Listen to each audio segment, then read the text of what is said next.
Hello everyone, welcome back. This is William and this is the third installment of my YouTube series on death in literature. And if you've been watching all along, I thank you so much. I've been encouraged by the views. If not, then welcome. We have previously done works by Thomas Mann, The Magic Mountain, Death in Venice, Joseph and His Brothers, and Dr. Faustus. And today we're moving east. We're going to Russia. I, of course, am a Russian specialist, but I have a doctorate in Russian history, not in Russian literature. However, I will do my best because today we're doing the very famous Master and Margarita by Mikhail Bulgakov, a favorite writer of mine. He also did another of my favorite books called The White Guard, Белая гвардия, which I recommend very highly. It's quite topical because it's about fighting in Ukraine with a number of forces. Some Ukrainian people who want Ukrainian independence, plus the Red Army, plus the White Army, plus the Germans. So very interesting book, very topical. But it's not a book that plays with death. Even though it's a book that includes combat, it's not a book that plays with death the way, say, The Magic Mountain that Joseph and His Brothers does, or The Master and Margarita does. Very, very different takes on death. Thomas Mann, through his character of Hans Castorp in The Magic Mountain, is considering the idea of death as a romantic and spiritual and ennobling thing. And that certainly is not the case. In The Master and Margarita, we have a variety of different kinds of death in The Master and Margarita that you're not going to find elsewhere. And we have an afterlife section as well. We have the living dead, and we have beings from the other realm, Satan and demons. But we have Christ. We also have people in the afterlife. And the only instance of that I can think of in Thomas Mann is in Joseph and His Brothers with the ghost of Joachim Ziemßen, who appears to Hans Castorp and to some other people. Okay, so The Master and Margarita, as I said, the author is Mikhail Bulgakov, deceased. Of course, the book was not published in his lifetime, but only when Khrushchev became the chairman of the Soviet Union, of the party, head of state, and there was sort of a lessening of tensions, let us say. Okay, so as anybody who knows, who's familiar with this book, it is also satirical, and it touches on the Stalinist purges. It was written in the 1930s. I think Bulgakov died in 1939, so he didn't live to see the Second World War. He was not killed by Stalin. Stalin liked his work. He wouldn't let this book be published, but he liked Bulgakov's work very much. So there are characters who disappear in this book, and they just disappear. And that's very typical of what was happening in the Stalinist purges. And you didn't want to ask too many questions if you knew one of these people. You didn't want to be the next person to disappear. So it's also worth noting from the outset that there is a book within a book. So the master of the title is a writer, and he's written a book about Pontius Pilate, the character from the Bible, who is the Roman procurator in Judea, Jerusalem, and who passes the final sentence of death on Christ, and famously washes his hands of the responsibility. Although good luck with that. Too bad it's not that easy. Okay, and the master yeah, he's writing this book, and it means everything to him. It means everything to him except for this woman whom he meets, Margarita. She's the only thing that rivals his book about Christ and Pontius Pilate. So the first person who dies, and many of the characters have the names of famous composers. Not all of them, but this one certainly. He is an editor of a newspaper or a magazine in Soviet Russia, and he's commissioned an article about how Jesus Christ was not a real person. His name is Mikhail Bulgakov, and we see him in a park, and Satan makes an appearance in the form of a German professor of black magic who is supposedly in Moscow to give an exhibition of how black magic is all humbug, and he appears to Berlioz and a friend in the park, and he tells Berlioz that Berlioz is going to have a freak accident and that he's going to die that very day, and that he's going to be killed by a woman who belongs to the Komsomol, and it's all going to be because of sunflower oil. And it all starts out by Berlioz saying, well, I have a meeting, this evening. The devil asks, what are you going to be doing, I think? And Berlioz says, well, I have a meeting this evening. And he says, well, you're never going to make it there. And nobody should ever take it for granted that they're going to end up where they think they're going to go. And then he describes this accident, bits and pieces of it.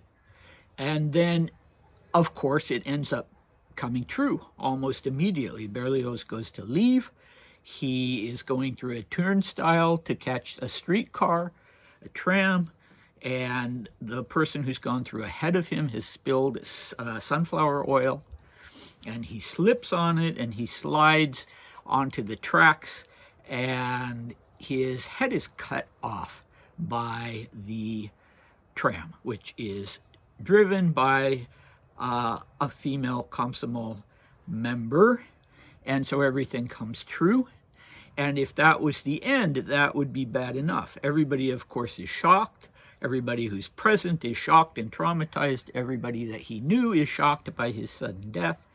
But poor Berlioz, his head disappears on the way to the mortuary, and it turns up later in this grand ball that Satan holds once a year, and it's used as a chalice for people to drink blood from at that ball.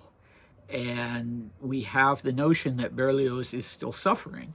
And so that's horrific. It's a horrific death. It's also, the book is satire, and believe it or not, it's also something that makes you laugh. I know that's horrible sounding, but if you haven't read the book, read it. If you've read the book, you know what I mean.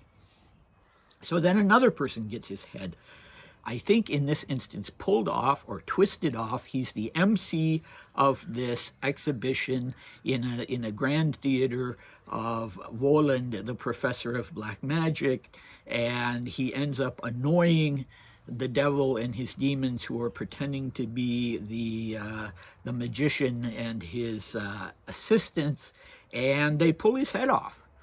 But he's still talking. He's still alive. He does not suffer the fate of Berlioz, although you could say it's just as bad because of this, his head ends up being restored to his body, but he's so traumatized by this that he ends up in a mental institution. And that was another thing. Under Stalin and during the worst parts of the Soviet period, is that people who were inconvenient were not always sent to gulags, not always killed. Sometimes they ended up in mental institutions. So that's what happens to Bengelsky. It's not technically a death, but it certainly is a riveting experience, and it makes you think about death by decapitation. How horrible that would be, if there's any level of consciousness at all. Boy, I don't want to go there. Then you have the death of Christ himself, very, very movingly portrayed, this agonizing event. Crucifixion was agonizing, and it's witnessed only by one person, one of Christ's followers, Matthew, the disciple Matthew, who's just beside himself. He's one, to me, this character of Matthew is one of the most touching in literature. And in fact, the Master and Margarita has two characters that I would put up there in my top 10, at least my top 20, but probably the top 10. Definitely Pontius Pilate is one of the most sympathetic characters that I've come across in literature, but Matthew as well. And it's interesting because in the Orthodox Church, Bulgakov was, I believe, an atheist. I'm not sure, but in the Orthodox Church, emphasis is not put, as it is in the Western Church, in Roman Catholicism in particular, the emphasis is not put on the suffering that Christ experiences during the crucifixion. That's just not, it's not that it's not acknowledged, but it's just not where the emphasis is placed. But anyway, yeah, this is a very moving and very realistic seeming depiction of the crucifixion of Christ. And next we have a man named Verenucha. I'm not sure where the stress is. And he is trying to, he's been warned not to tell anybody about what's going on. He's a person who encounters some of the mischief that the devil and his underlings are wreaking in Moscow, and he's been told not to report any of this, but he does anyway, and he's ambushed outside of the phone booth, if I remember correctly, by a witch, a woman named Hela, who spends the whole book completely nude, but she turns poor Verenucha into a vampire. And then in one of the best chapters of the book, or any book in my opinion, called Hail to the Rooster, Verenucha goes to the office of his boss, Rimsky, and decides to turn Rimsky, or tries together with Hela to turn Rimsky into a vampire. But Rimsky is saved by the crowing of the rooster, thus the title of the chapter, Hail to the Rooster, and it's brilliant. You have to read that chapter, even if you don't read the rest of the book. Okay, there's another person named Sokov, not a major character. He's a bartender, if I recall correctly, and the devil tells him that he will die in 9 months' time of liver cancer. And of course he can't get this out of his head. He'd like to laugh it off, but he does indeed go and see a doctor and is told that he has terminal liver cancer, and he does indeed die 9 months after this prediction. So this is another kind of death. This is a death by natural causes, but as in the case of Berlioz, the person is told in advance what's going to happen to them. And so that's, that's particularly hard. And neither of them can quite, they scoff, but they can't quite get it out of their mind. And Sokov, of course, has more time to try and deal with this. But it's the main characters at the end of the book, both the Master, whose name were never given, although the Master was a nickname that Bulgakov had. And so, in that sense, there's some autobiographical element to it. And the great love of his life, Margarita, a married woman, she and he are offered poison by a demon called Azazello, and they decide to die. They decide to take the poison. It's a little bit equivocal. The first time I read the book, it's like, well, okay, is this demon saying that they should take this poison and die, and do they actually die? And they do. It's made clear in the book. The Master, I think, dies. He's been for quite some time, and at his own wish. He's been a patient in a mental health facility, and he dies there, and Margarita, I believe, dies of a heart attack. And so they both die, and they end up in the afterlife. And who should they meet in the afterlife but Pontius Pilate? So Pilate's death is not described to us, for us, if I remember correctly. But we find out sort of the immediate consequences of their death. Well, not immediate for Pilate. Pilate has sort of been sitting on a rock, like Rodin's thinker for about 1,000 years, I think it says in the book, just in this state of gloom and detachment. And the Master and Margarita come along, and the Master finds that he has his manuscript of the Pontius Pilate book. There's one of the most famous lines from the book is manuscripts don't burn, because he's tried to burn his book. He's gotten so frustrated because he can't publish it. And so he's just tried to burn it. And so Margarita, she manages to save some of it from the fire. The book is as important to her because she loves him as it is to him. And he has this manuscript in the afterlife, and he's finished it. And that's sort of, this meeting with the Master is sort of what releases Pontius Pilate, from this 1,000-year period of gloom. And then they all have a choice, the three of them. So the Master and Margarita, I don't know if any of you watched the American sitcom The Good Place, about the afterlife. In The Good Place, you have, or you think you have, the bad place, which is kind of hell light. There's torture there, but yeah, it's not that hardcore. There's the medium place, which is just bland. And then there's the good place, which is supposed to be heaven. And the Master and Margarita, they don't choose heaven. They choose the medium place. They just want to live together. They want to have a mock-up of a house that the Master owned during his earthly life, a little cottage, very rare for people to own their own house in the Soviet Union, but he had won the lottery. He had this little cottage. Well, he had the basement part of this little cottage, and there were rose bushes, and it was their little love nest. And they were really in love with each other. I'm not saying love in, merely in the sense of sex. And that's where they want to be. And so the devil offers that to them and gives that to them. And that's where they go. And whether they spend all eternity there or not, I don't know. But it's their choice. And in a way, it's kind of a sad choice, at least for me. It's kind of a melancholy choice because they don't opt to go further. And Pilate does. So Pontius Pilate, Christ and talking to Christ had a profound effect on him. And mind you, this is a book written by an atheist. It's a presentation of Christ that's going to offend a lot of Christians because it's very different from the biblical presentation, and yet he is who he is. And Pilate responds to him.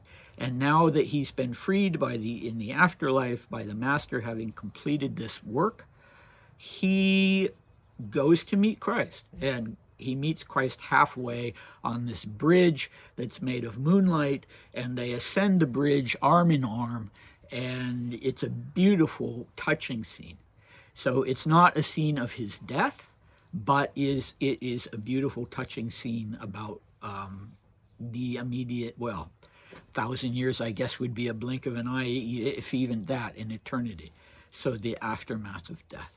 So that's the Master and Margarita. I should have said at the outset, because yesterday I gave you a list of books that we'd be doing in the next installment, and there were so many things that I wanted to talk about, so many interesting deaths and after deaths and undead deaths in the Master and Margarita that I decided that I better talk about it separately. And indeed, I've been talking for almost 20 minutes now.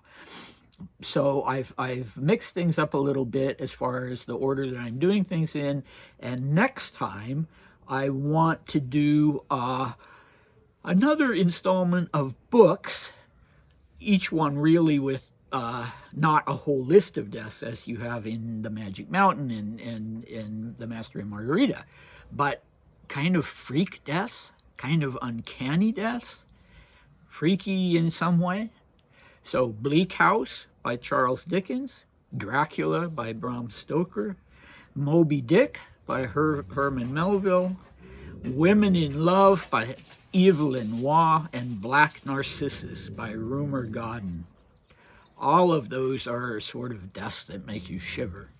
So please come back for that, and I'll see you then. Bye.